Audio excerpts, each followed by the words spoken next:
Hello, everyone, and welcome to the Saturday night MNSpiritCast of the ALL American Paranormal Tour. We are more than halfway through, and we have 10 episodes to go to reach our 50 episode goal.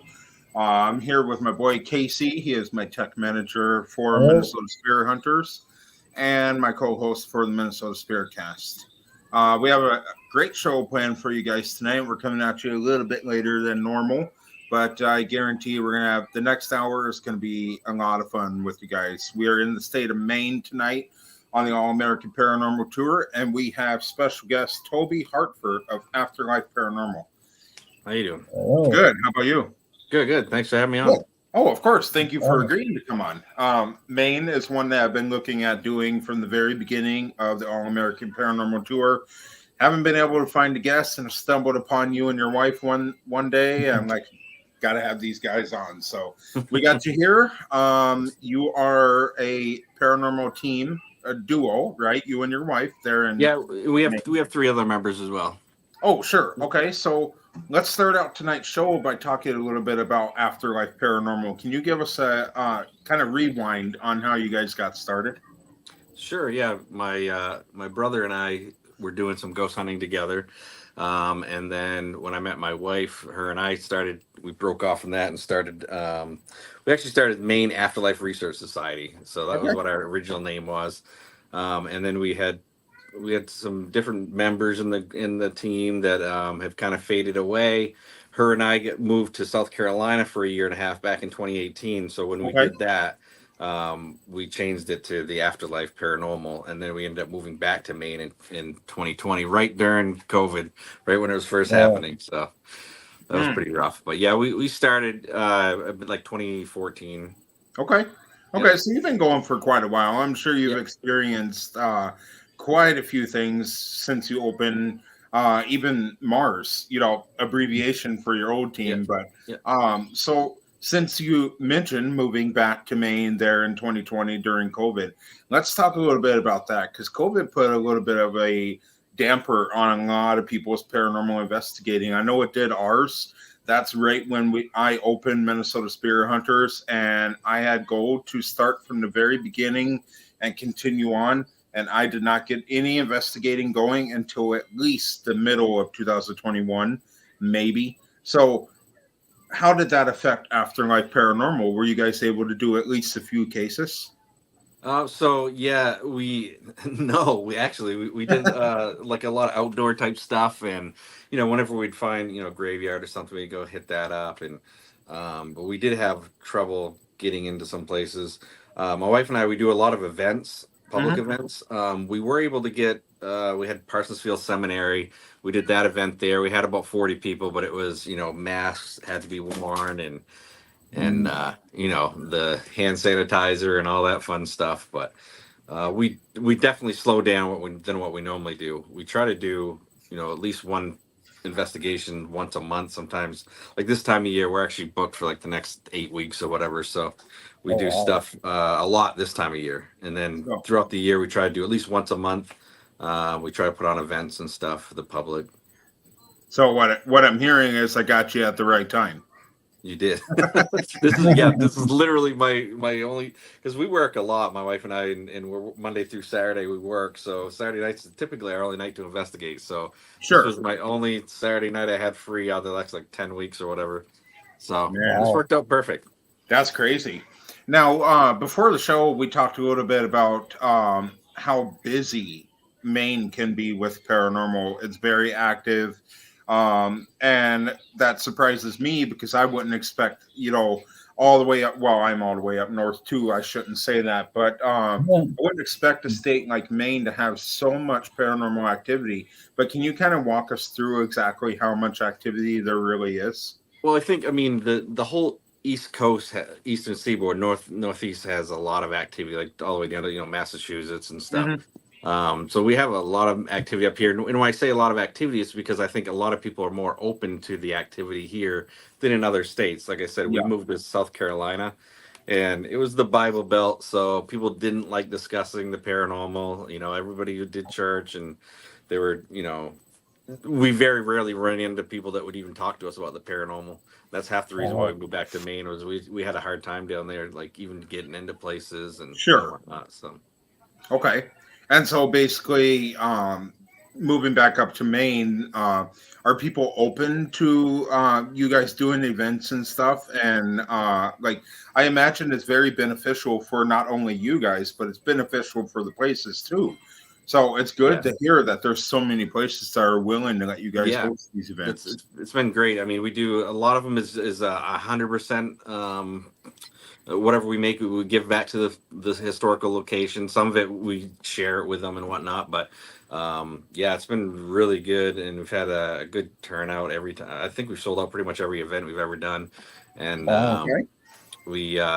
it's been great for the general public too. Like I said earlier, behind the scene there, the general public up here is kind of really into the paranormal. Probably I'd say 70% of the general public are, accept the paranormal. Where I know in a lot of states it's not like that at all, so it has been really good. But there's just a lot of historical places up here, and Maine is an old state. I mean, it used to be Massachusetts technically. Originally, it was part of Massachusetts. So yeah, there's a lot of we have places from like the 1700s and stuff up here. So wow. That's absolutely crazy. Now, since we're kind of on the subject of places to celebrate 4 seasons of Minnesota Spiritcast, I've been trying to get a list of our guests 4 bucket list places within their state that they would like to investigate. And this can be even places that you've already been to, but you absolutely go back to. What would be your 4 bucket list places to investigate within Maine? So as far as the bucket list goes, of places I haven't investigated in Maine, there's it's AMHI. It's over in Augusta. It's a mental health institute that's been shut down I think it's been shut down for close to 30 years now. Oh wow! And but that property's all closed off. They don't let anybody even on the property. I would love to investigate that location. Outside of that, I've pretty much had the opportunity to investigate every place I've wanted to really investigate. So. One of my favorite places is Parsonsfield Seminary. Like I mentioned earlier, we do events over there, but that's, in my opinion, that's the most haunted place in Maine. There's a ton of activity over there. It's three big buildings and stuff. So, wow. So when you're doing these investigations, you guys have been going since, I think you said 2014, right? Yeah, my brother and I were doing it a couple years earlier than that, but yeah. Okay, so you've been in it for a long time. It is 2024. That's over 10 years. You've done several investigations. What is the all-time best piece of evidence you have captured? There's been a couple of them, but so when we were Mars, we were Maine Afterlife Research Society, we did this place called Admiral Perry Inn, which is named after the explorer that found the North Pole. Mm-hmm. He lived in a house in Freiburg, Maine, at one point when he was a child. So they named the Admiral Perry Inn. But I think I sent you a picture of that. But it was the thermal image. It looks like a guy standing there. That was Flip York, was part of my team back then. He was the one that actually took the picture. I was behind him because we were recording for a video, and I was behind him, and so you could see there was nobody in front of that camera or anything. And so that was pretty cool. It was a great thermal image. It looks like a person, and it's dark blue and black. That's how cold it was, and it was roughly about 5'7" because you could see the doorway behind it. So, and it looked like a guy just standing there in the hallway. So that was really awesome. Crazy. I wish I had access to my messenger right now. I'd pull it off and share it with you guys. But with your permission, I'll post it up on our Instagram and all that for people to see. So stay tuned. Check out our Instagram after the show, and I'll post it up tonight for you guys to see. But that's absolutely what's happening. Another cool thing we got was we're going to next weekend. We're actually going back out to Vermont to Wilton Castle. We're doing a fundraising event out there. But this was back 2 years ago. I was up in the ballroom area, and we were doing an EVP session. And I said we were trying to communicate with a little boy, and we had some toys out there. And I said, "Do you want to play with the toys?" And you can hear the spirit of a little boy say "toys" like right after me, like repeating what I said. That's probably my best EVP I've captured. didn't you capture something like that recently too on it wasn't the recent investigation we just did. What did we do before the one up in Roseau we just went to? I don't remember. Hamilton Primary School down in Illinois.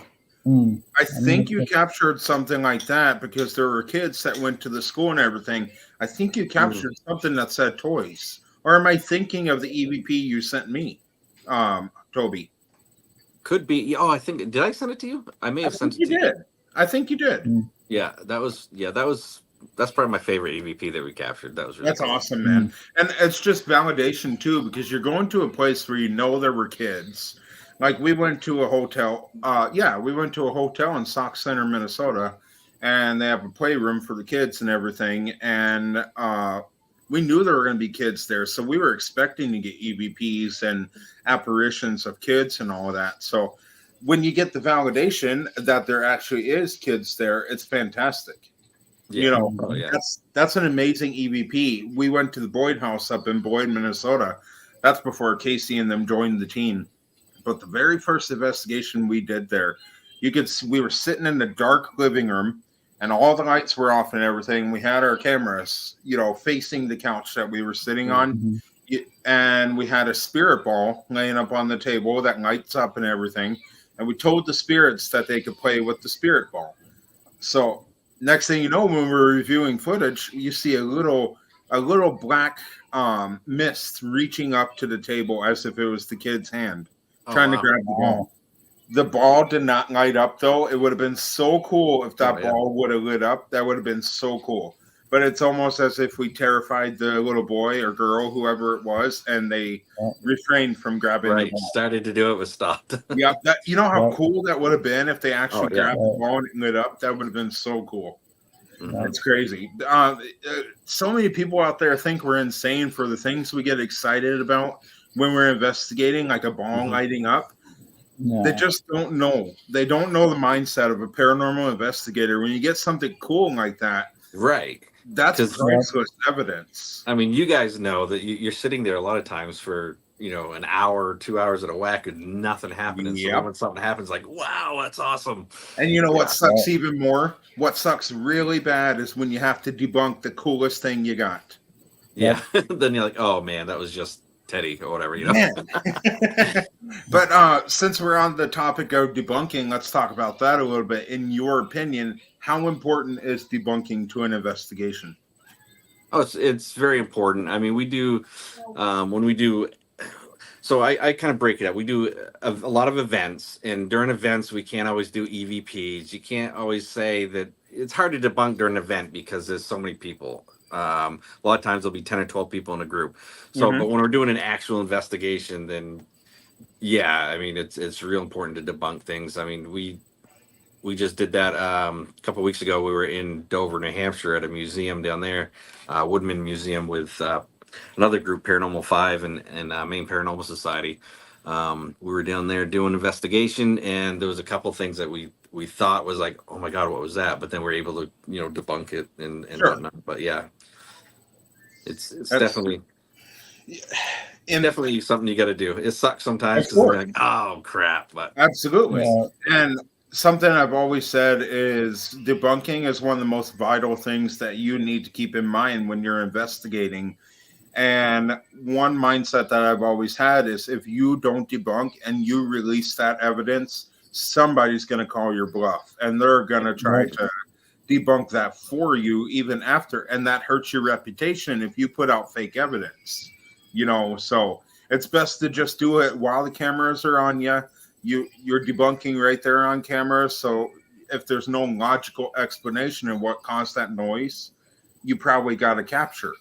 But, let's say you heard like a whining sound and some car came through with alternator issues or whatever.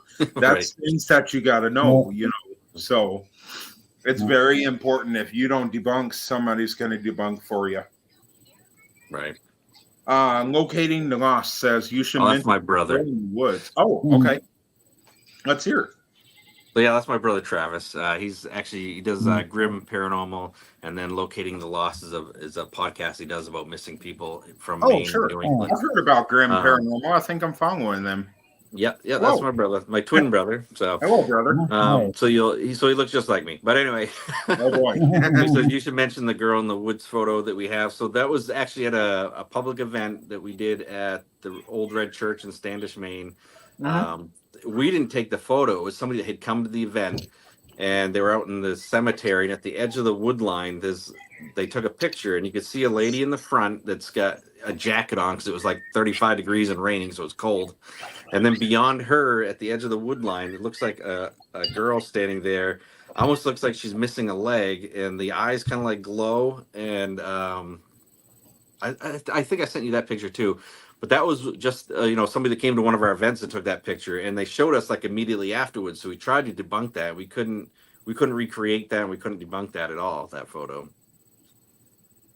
See, and it's something like that. When you've done everything that you can to debunk this picture, you're checking the lighting, you're seeing if there's a reflection coming off of something, and you just can't prove it. Is that the point right there that you say, okay, this is a piece of evidence, or do you have to dig deeper into trying to find a logical explanation of the noise or the picture or something? Definitely, yeah. There's so much. It's funny is because that photo there, I don't even like showing it to people because it looks fake. It really does. Sure. But we couldn't figure out any way that was, because it was immediately after she took the picture she showed us. So it wasn't like they went home, messed around with it, and sent it to us. No, it was right then and there. They took the picture and showed us. Yep. Yeah. So you can see it way in the background, but when you zoom in on it, it looks like a girl standing there with missing a leg or something. But yeah. Wow.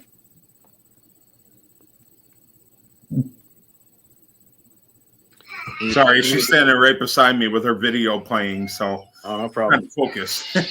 No problem. But yeah.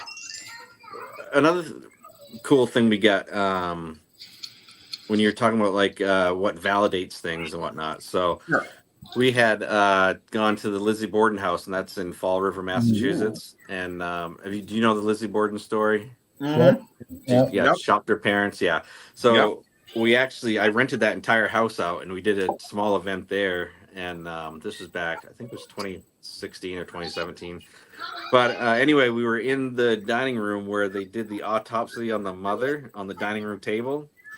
And I was using my spirit box. It was a Radio Shack 12589. I don't know if you've seen those radios before, but it was one of those. And I asked you, can you tell us who hurt you? And it said Lizbeth, as clear as day, which a lot of people don't even know that technically her name was Lizbeth is what she went by. It's even on her grave is Lizbeth, not Elizabeth or anything like that, just Lizbeth, Lizbeth. And so to me, that was kind of like validation, like that was really a spirit coming through, because it was using a name that nobody, I didn't even know that was the name that she'd gone by. That was pretty cool. Boy, kids have no respect. That's insane. I can't. I'm lucky. All my kids are grown up, so lucky. She's 3. I still have a long ways to go. Oh yeah. Darn. But yeah, that's cool when you can get validated evidence like that. We've never got a piece of evidence quite like that, but we've got some pretty darn cool evidence before, so it's awesome. I would say, like, I think we've been really lucky, our group, to the amount of evidence we've managed to capture over the years. It's been kind of incredible to me, because I see other groups doing this, and they're not that they're doing anything wrong. It's just not they're not capturing as much stuff as we capture a lot of times. But. Right. Absolutely. Yeah, we've been going for 4 years, and we got some pretty darn cool evidence, but we just never got a very validated EVP like that. But even Casey, just told me he caught a cool EVP from when we went up all the way up north here in Minnesota. So I don't know. We capture some pretty darn cool stuff, but that right there would be so cool to capture.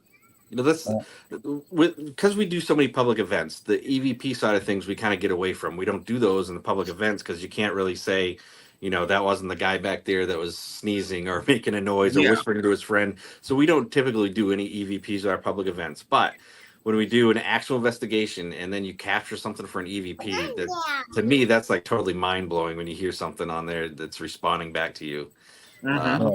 It's awesome. It gives me the chills every time. And it's, like I said, it's something you can't do in our public events. We can't do it, or we have to throw it out anyway because we can't debunk it. We can't say whether or not it was just somebody in the crowd or whatever, so right exactly. Oh yeah, perfect. So so we've kind of covered how you guys got started. We covered some of your work and all that. Now let's kind of talk about a little bit about your process of investigating. The whole point of the ALL American Paranormal Tour, when I had it in mind and I was planning the season, my intent was to show people here in the United States that they do have help there in their state. And people who are not going to judge them, they're going to help them, worry-free. Most people won't charge, things like that, So I want to show these people, like, if there's somebody in need in the state of Maine, what can they expect from Afterlife Paranormal? So I want to go through your process a little bit. So first of all, do you guys have a pre-investigation process that you complete, like a walkthrough, paperwork, things like that? No, we really don't. We'll walk through the place before we start investigating, but I don't typically do a lot of research on the place. I might, kind of quickly do quick research on the place. Absolutely. But, it's nothing that I don't like. I don't want to know a lot anyway when I go in there, because I don't want to, if there's a name Glenn that you that's associated with the place, and you hear something come through and it might say men, but I think it says Glenn. Right. Like, so I don't want to be preconceived notions as to what's might be there. Sure. But we don't do a lot of home investigations.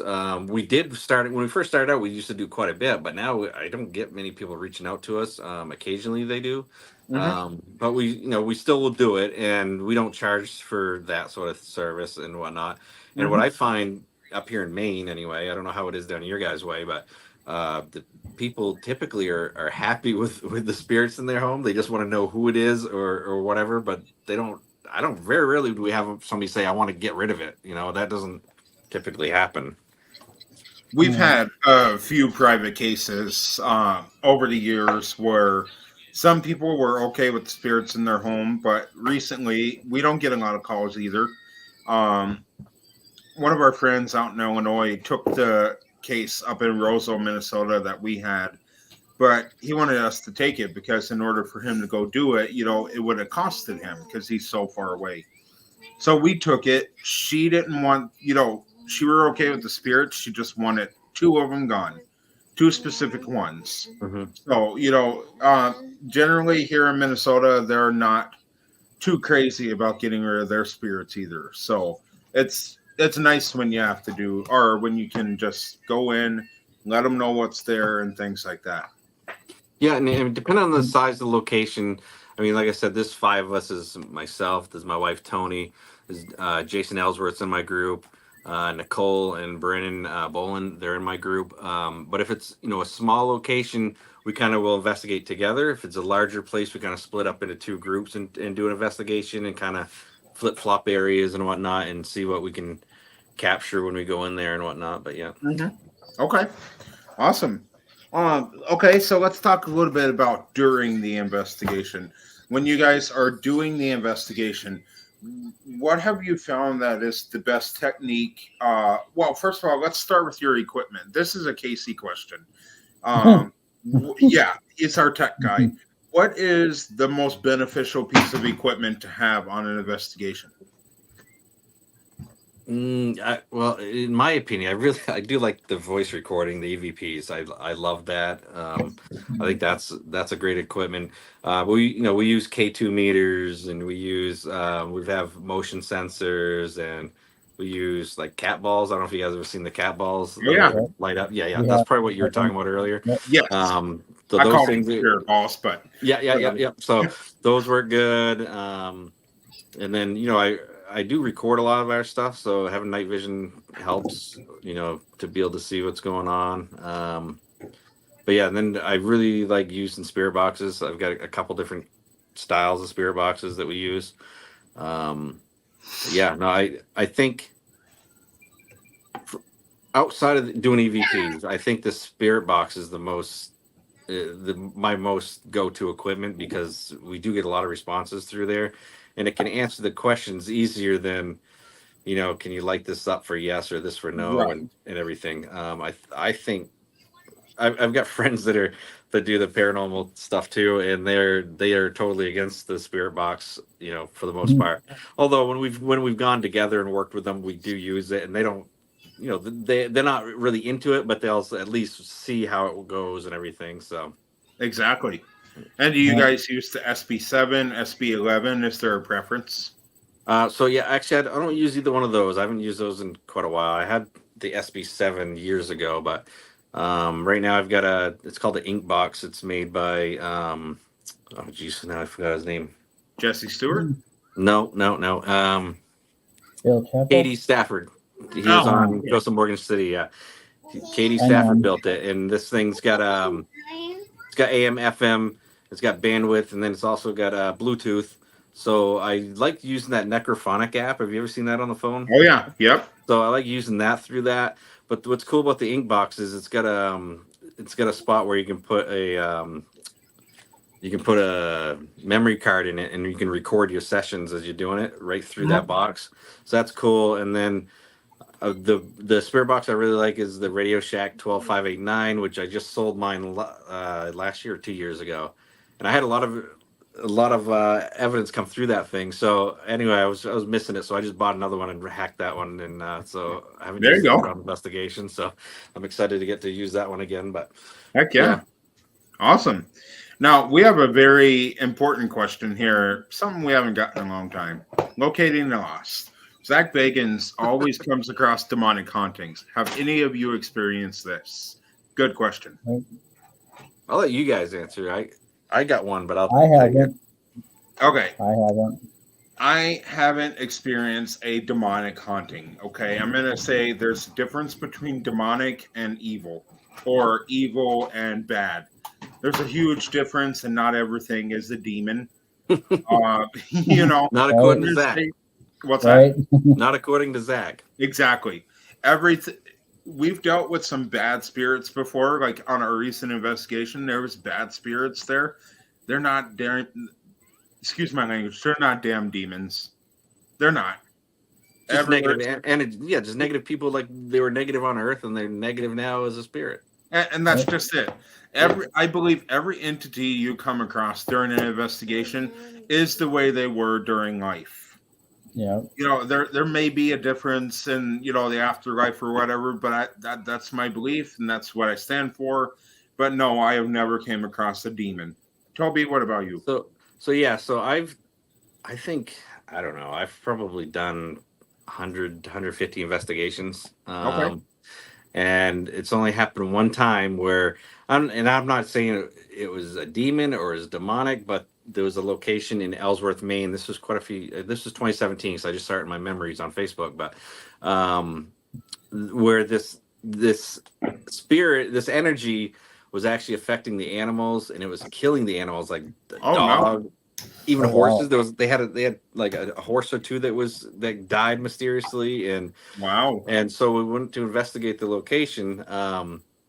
There was definitely something this is the only time I've ever felt that it was something that was never human, like it was an inhumane entity that's causing all this. And we tried to rid the location of it, and it worked for like 2 weeks, and they called me and said it's back again. And so we tried again, and we ridded it for a little bit longer, and then I ended up having to call in some of my friends that do removals. They're Native American, and they ended up doing the removal.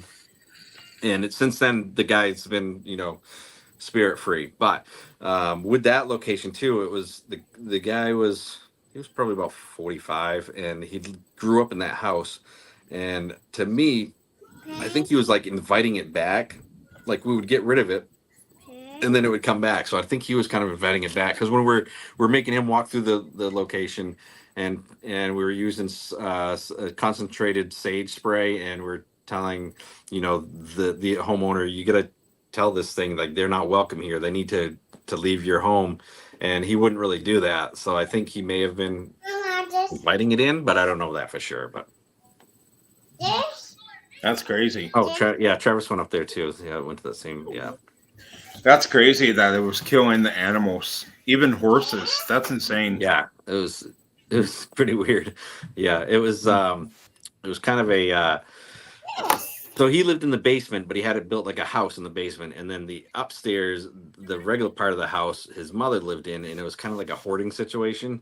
So I like when people hoard, that tends to bring in negative energies into in as well, and it kind of gives them a place to hide and hang out and feed off of that sort of thing. So that was the only time, and I, like I said, I've probably done 150 investigations, and that was the only time it's ever happened to me. Oh yeah. Yeah. Unless you look like Zach Bagans, it's not going to happen every single one. Yeah, exactly. That's crazy.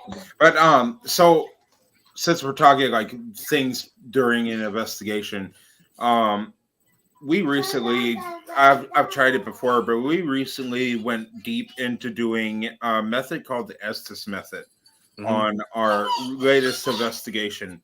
And we don't do it every investigation, but I want to know, have you ever tried it, and do you think it's a beneficial method?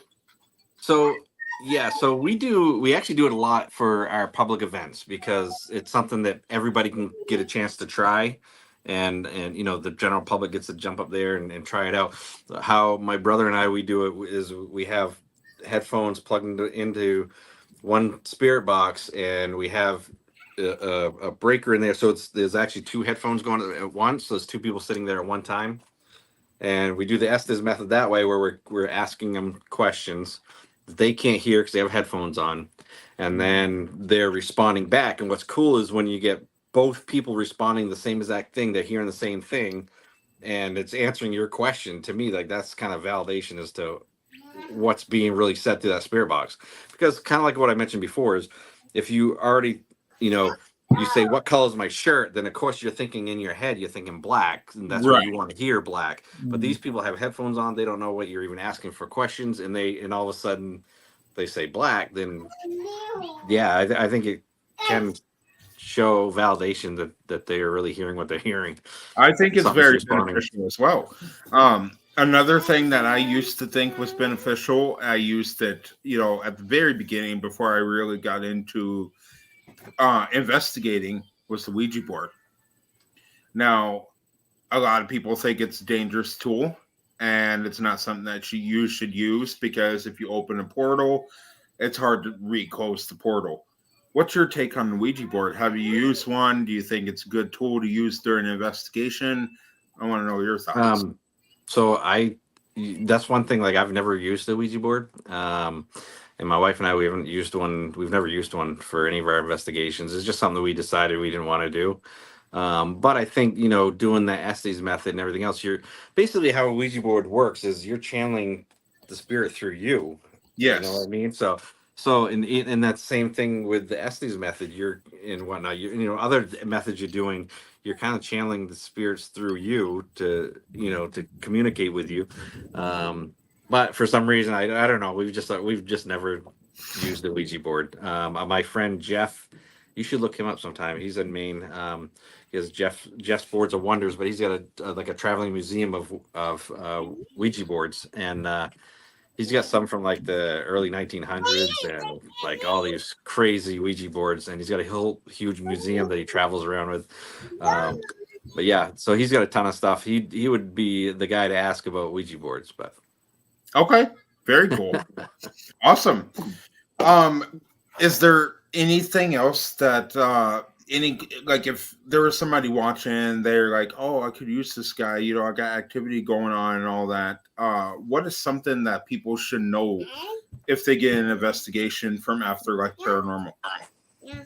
Well, one thing is, when we go in there, we're looking to help the family, help the situation.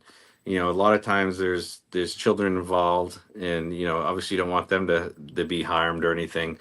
So like with us, we go in there with good intent, and when we do it. We try to capture as much evidence as we can, and then we always show the homeowner what we've actually captured. Which my brother and I talked about this just a couple of weeks ago. But a lot of people do an investigation of a home, and then they never even get back to the homeowner to tell them what they found or anything else. And you don't want to do that. Like that, then it just makes it look like you just went there for your own benefit, for your own fun, and that's not cool, So yeah, I mean, I think just trying to do what's right by the homeowner and protect them and get their answers that they want. And like I said, if they want it removed, then we can find ways to remove it. But a lot of times they don't want it removed. They just want to know who it is and what's happening. Right. Exactly. Yeah, I completely agree with you on that. There's an intent for every investigation, and obviously these people have called you because they need your services. So the least you could do is follow up with them, let them know what you found and stuff.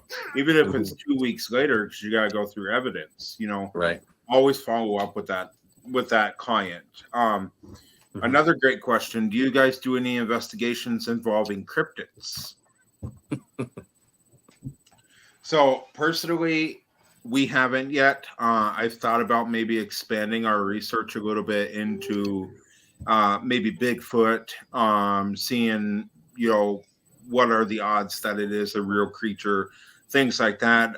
We've had the intent to investigate the Mothman out in West Virginia, things like that, but we've never actually done one. Casey, have you guys, before you joined us? Done what? Sorry. Investigations involving cryptids. No. Okay. Toby, how about you? So yeah, I think he's asking that because we do. Him and I have got another group that my brother and I actually do together, which is the Cryptid Paranormal Adventures of New England. So we do events through that, and it's to we did like a Bigfoot event just last weekend. We had about 50 people there. We had Ronnie LeBlanc from Expedition Bigfoot. I don't know if you know who that guy is. We had him up, and it was an overnight camp out, so that was really cool. We actually found there was about 15 to 20 footprints out in the marsh, and they ended up casting one, and it was like 21 inches long by like 8.5 inches wide. Whoa. So yeah, we found this real active location. My brother and I have done that location 3 times now, like big events like that. Huh. Okay, perfect. So I focus on ghosts and spirits, but it piques me too. I prefer that. My brother likes the Bigfoot thing, so I kind of go along and help him and stuff. Absolutely. I'm more into the spirits. So we're into ghosts and spirits, but in your belief, do you think Bigfoot is real? Yeah, definitely. I actually saw one for the first time on December 30th of 2022. Okay. Wow. And I was going north on 295 in Maine, near Freeport, and I looked over, and there's this big marshy area, and I thought it was a person at first running across the marsh, and it kind of looked like the old video of the guys walking on the moon, kind of doing that. Yeah. It was like that, but it was like sped up, and it was going really fast. And that's when I realized it wasn't a person. It was much taller, and it was like a light tan color. The whole body was light tan, just like the grass. The grass was all dead grass. It was light tan, just like he was. So I think he kind of had changed his color to try to blend in with his environment. But prior to that, I'd never seen one, and not that I didn't think there could be a Bigfoot, but I wasn't like, I was kind of a skeptic in a way about Bigfoot until I saw that. So that's when, because my brother had been asking me to do stuff with him for a while for these events, but once I saw that, then I was like, yeah, okay, I've seen it now, so yeah, I'll do an event with you and whatnot. But yeah, wow, that was pretty weird. I'd say. We got Rashid Jurgens here. Thank you for watching. Okay, so we talked about what it's like to have an investigation with Afterlife Paranormal. Is there a post-investigation process that you guys take that you got to do afterwards?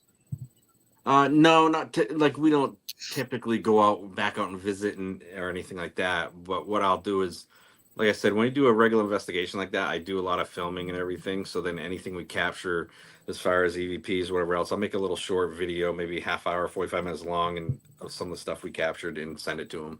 Okay. Awesome. Perfect. Okay, so we cover what it's like to have an investigation with you guys. Perfect. I definitely think if you're in the state of Maine, you're having activity, reach out to Afterlife Paranormal and get their services. It sounds like it'd be a good time. You guys seem very knowledgeable and be able to get the stuff that you need to get for the client. So let's kind of turn to a little bit of fun side of paranormal here and the state of Maine. So when it comes to Maine, and there were a bunch of tourists coming. These people were interested in paranormal. What makes Maine the state to be for a tourist seeking paranormal activity? So yeah, like I said, it's the whole state's really open to the idea of the paranormal. So that's huge. I mean, typically that's a huge roadblock to try to get into anywhere. Yes. Is that they, first of all, they don't really believe, or secondly, they don't want you to bother the spirits that are there or whatnot. But in Maine, everybody seems to be really open about that sort of thing. And I mean, there's some really old places. I mean, we have forts and stuff here that you can investigate. Like we have Fort Knox on the Penobscot River. Yep. Friends at 207 Paranormal, they do events there and whatnot. That place is really cool to investigate. There's just, I don't know, there's just so many awesome places in Maine to investigate. Like when I went to South Carolina, when we moved down there, I was super excited to finally I get to do something different, some different areas, which, you know, my wife and I got to do a plantation. We did like an old antebellum inn. We got to investigate that. We did an event there with people for an overnight.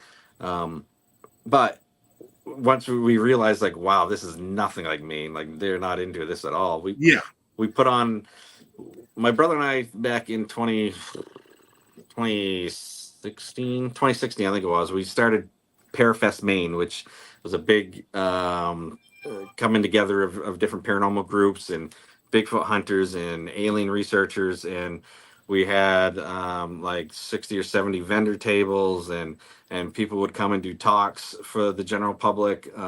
So him and I did that for a few years. And then when I moved to South Carolina, my wife and I did one down there called Carolina Paracon. We did that for the 1 year we were down there. We did that 1 year.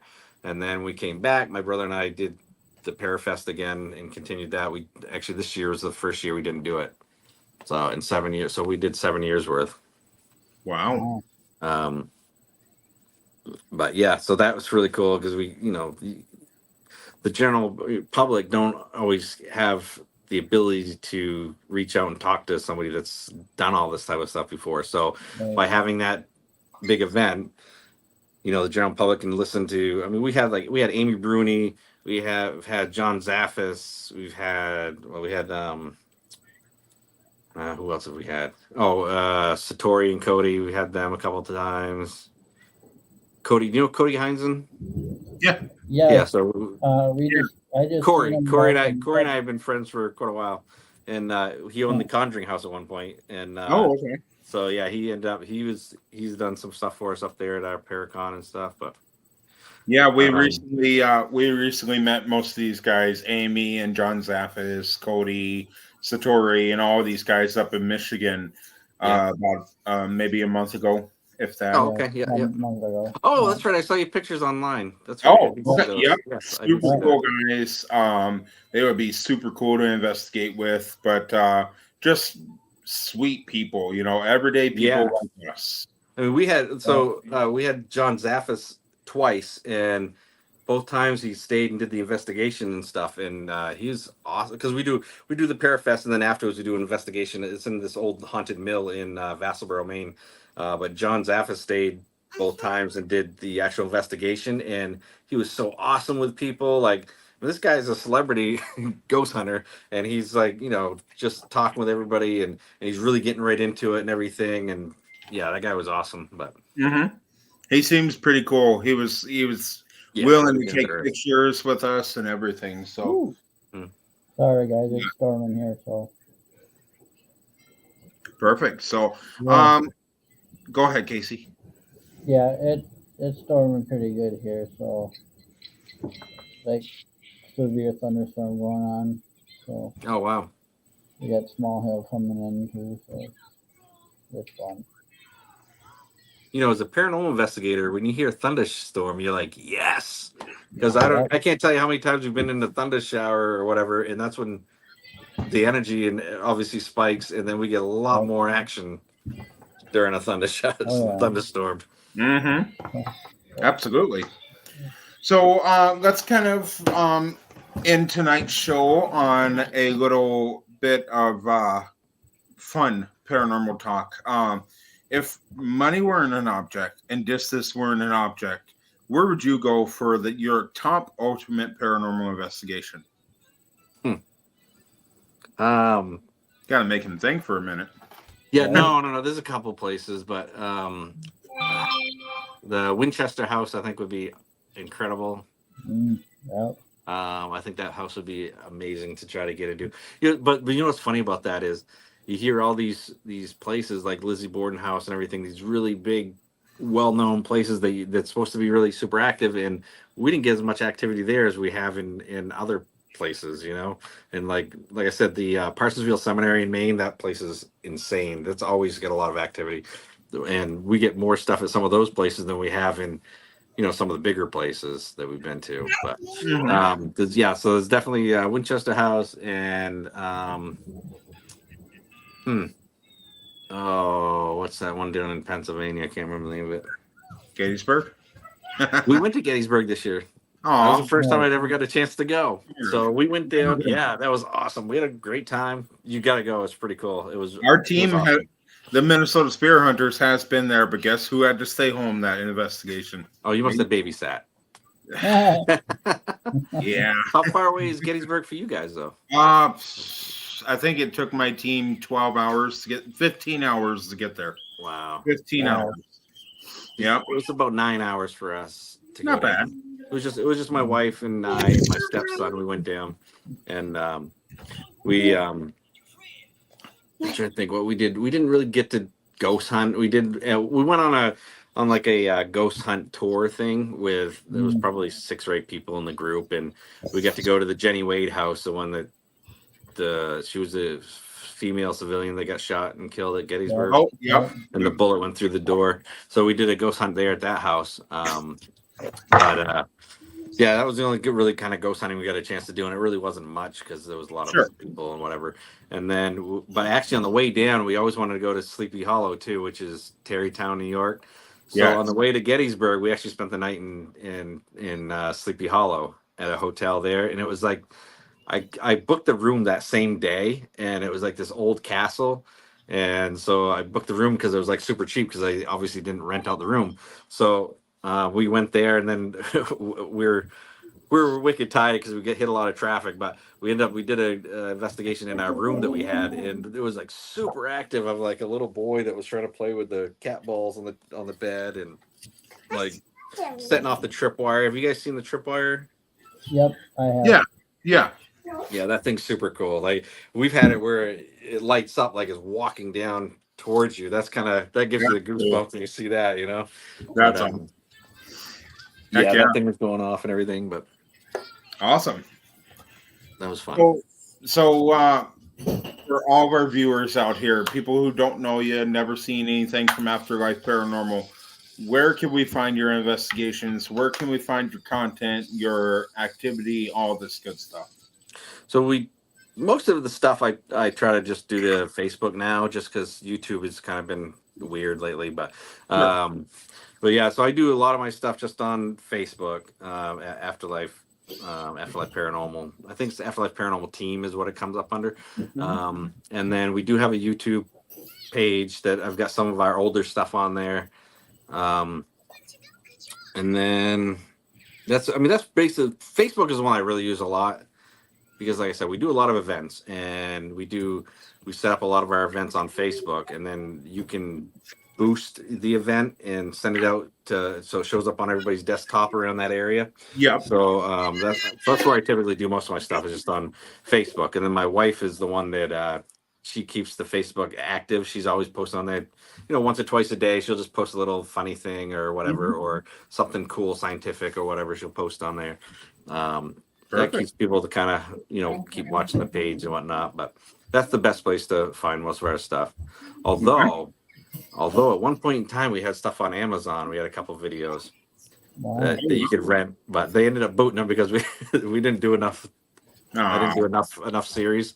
Wow. That was a pain too, because you had to go back through and put all your closed captioning in, and I mean, it took me, I don't know, I probably had about 60 or 70 hours just doing the closed captioning part of it, and it was unbelievable. And we started out, it went over to like Europe and over that way in Asia, and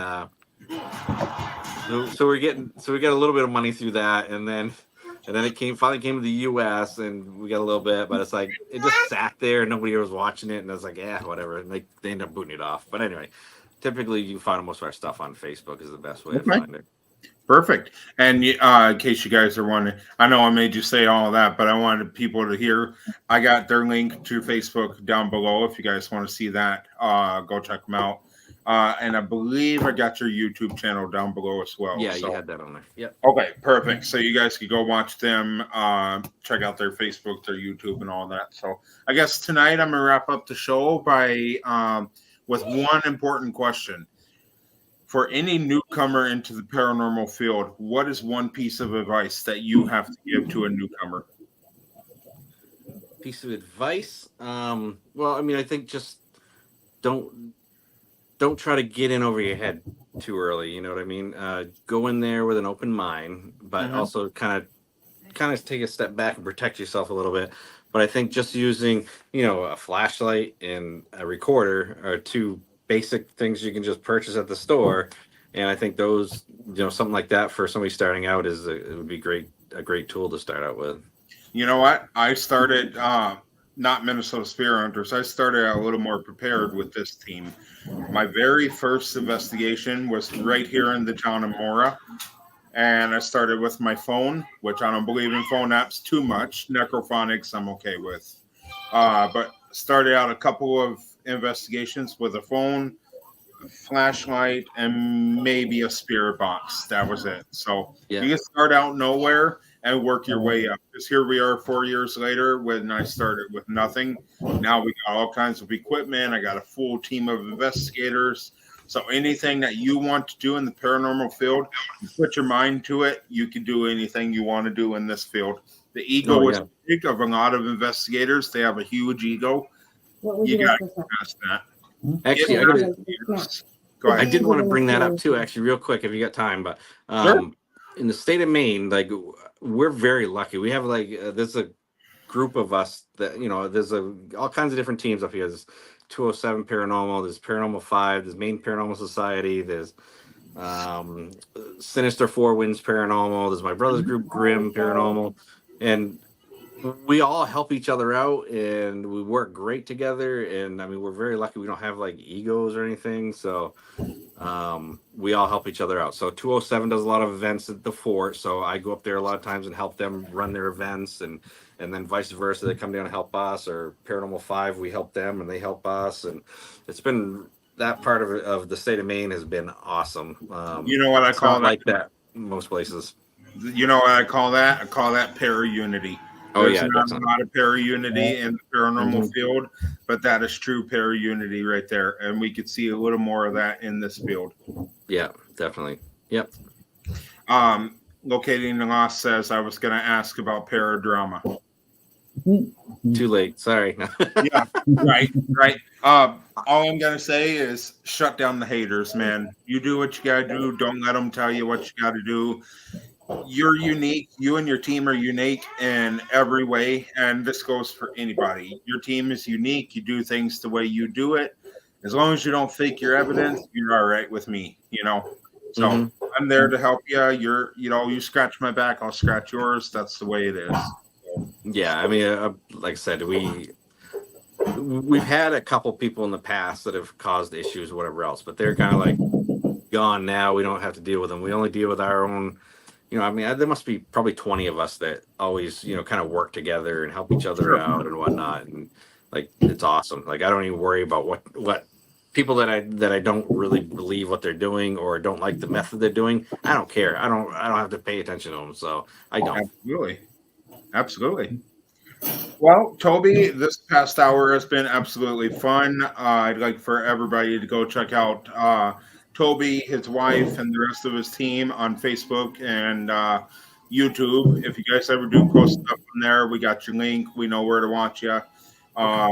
We get to see your events every day, but I encourage you guys to go check them out. It's been a fun hour with you, and we invite you to come back anytime you'd like. Awesome. It's an open door, great. So hey, it was great. Thanks for having me. Of course, if we're ever up in the Maine area, we'll hit you up, see if we can do a case together. So definitely, man. We'll get you out some good places. There's a lot, and everything's fairly close by. It's awesome. Yeah. You ever come to Minnesota or Wisconsin, hit us up. We'll hit you up with or hook you up with a pretty cool case. So awesome. Sounds good. Alrighty, well, you guys go ahead. Thanks a lot, guys. Yeah, you're welcome. Go ahead and show Afterlife Paranormal some love and subscribe and all that. Next week, we have another great show for you guys. I will not be hosting for the rest of September and October, but you can catch Casey and Beth throughout the month of October. I am an actor for Ringer's House on Haunted Hill. Nice. We have an episode of theirs coming out that we investigated the trail after the season had ended, but I am an actor at the trail. So if you're in the Minnesota Brook Park area, come out to Ringler, see if I can get you to pee a little. So, but I won't be on the show for the rest of September and October. I hope you guys have a great October and a happy Halloween. I'll see you guys at the beginning of November. Toby, it's been fantastic. Absolutely love you and your team, and hope to get you back on the show eventually. So definitely. Thank you, guys. Absolutely. You guys have a great night. Until next time, happy hunting. Yep.